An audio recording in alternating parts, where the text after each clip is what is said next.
31 આપણે OTR કઈ રીતે બનાવવાનું તે તમને શીખવાડું છું. આ રીતે બાળકોનો જે OTR નંબર રજીસ્ટર કરવાનો છે જનરેટ, તેના માટેની આ એપ છે નેશનલ સ્કોલરશિપ પોર્ટલ છે. આ OTR એપ મોબાઈલમાં આપણે એન્ડ્રોઈડમાં જ આવે છે. એમાં રજિસ્ટરમાં જવાનું. તો આપણે આ રજિસ્ટરમાં જઈએ. આ રીતે પછી સ્ક્રોલ કરવાનું નીચે, આ બેમાં આપણે ટિક કરી દેવાનું.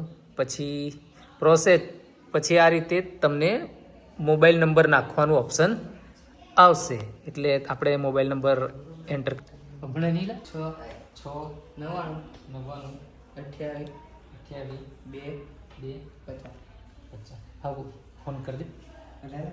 એક જણનો ફોન આવેલો. OTP હમણાં મોકલાવશે એટલે આવજો. આ રીતે મોબાઈલ નંબર એન્ટર કરવાનું અને અહીંયા સેન્ડ OTP લખ્યું છે, ત્યાં OTP સેન્ડ કરવાનો. ફોટો પાડ્યો તમારો? હા હા, હમણાં લેટેસ્ટમાં આવ્યું છે.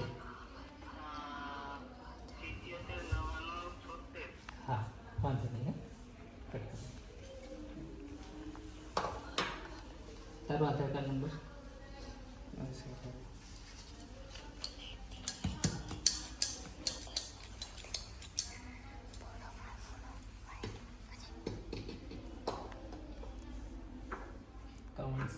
પછી આપણે આધાર કાર્ડ નંબર આ રીતે એન્ટર કરવાનો 2465. બરોબર. આઈ હેવ આધાર લખેલું આવશે. પછી એની અંદર આધાર કાર્ડ નંબર ને આ રીતે ચેક કરી લેવાનું. પછી નીચે નેક્સ્ટ લખ્યું છે, નેક્સ્ટ પર જવાનું અને નીચે સ્ક્રોલ કરશું એટલે આઈ અગ્રી લખેલું આવશે. એટલે આઈ અગ્રી પર ટિક કરશું એટલે આવું એક ઇન્ટરફેસ ખુલશે. એમાં તમારે ફ્રન્ટ કેમેરો અને બેક કેમેરો બંને દેખાશે. એટલે આપણે બેક કેમેરો જવાનું. જે કોઈ વિદ્યાર્થી હોય એને આ બાજુ લઈ આવવાનું અને આવી રીતે ગ્રીન થાય તે વખતે આંખને બ્લિંક કરવાનું. તો પછી ઇમેજ કેપ્ચર સક્સેસફુલ એવું આવશે. અને પછી ફેસ ઓથેન્ટિક ફેલ પણ આવે છે. એટલે એવું 2-3 વાર કદાચ થાય જ છે. એટલે એમાં નવેસરથી પછી ફેસનું ઓથેન્ટિક કરવાનું.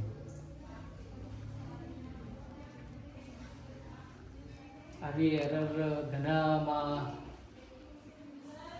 આવ્યા જ કરે છે. આ ત્રીજો છોકરો એવો છે કે જેને ફર્સ્ટ ટાઈમમાં નહીં થયું. ઓકે આવી જાય છે, સક્સેસફુલ પણ થઈ જાય છે, પણ પછી જે મધર નેમ અને એના પપ્પાનું નામ લખવાનું આવે છે તે જ સક્સેસ થતું નથી. એના કારણે આગળ પ્રક્રિયા અટકી જાય છે. એવું છે.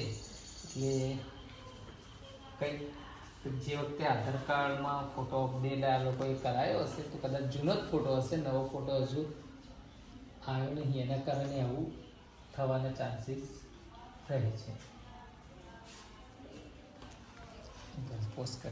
જો ઓકે થઈ જશે તો આ પ્રમાણે તમારો ફોટો આવી જશે અને બધી ડિટેલ આવી જશે. અને સ્ક્રોલ કરીને નીચે જવાનું. મધર્સ નેમ છે, એમાં મધર્સ નેમનું નામ લખવાનું. બોલજો તારી મમ્મી.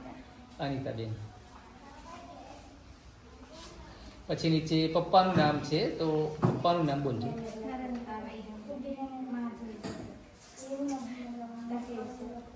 પછી સ્ક્રોલ કરીને નીચે જવાનું. નેક્સ્ટ લખેલું છે, નેક્સ્ટ પર જવાનું. આઈ અગ્રી એટલે થોડો ટાઈમ ઇન્ટરફેસ થશે, એટલે કે ફરશે અને પછી આ રીતે નંબર જનરેટ થઈ જશે. તો આ પ્રમાણે તમારે OTR તમે જાતે પણ ઘરે બનાવી શકો છો. અને આ નંબર જે હોય તે તમારે લખી લેવાનું. તારું નામ નંબર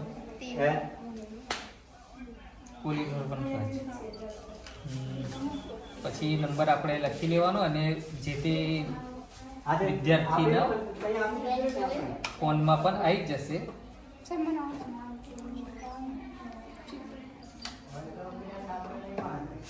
એ OTR થઈ જાય પછી જ આપણે સ્કોલરશિપનું કામ આગળ વધી શકે છે. અને OTR નંબર ફરજિયાત વિદ્યાર્થીઓને જોઈશે જ.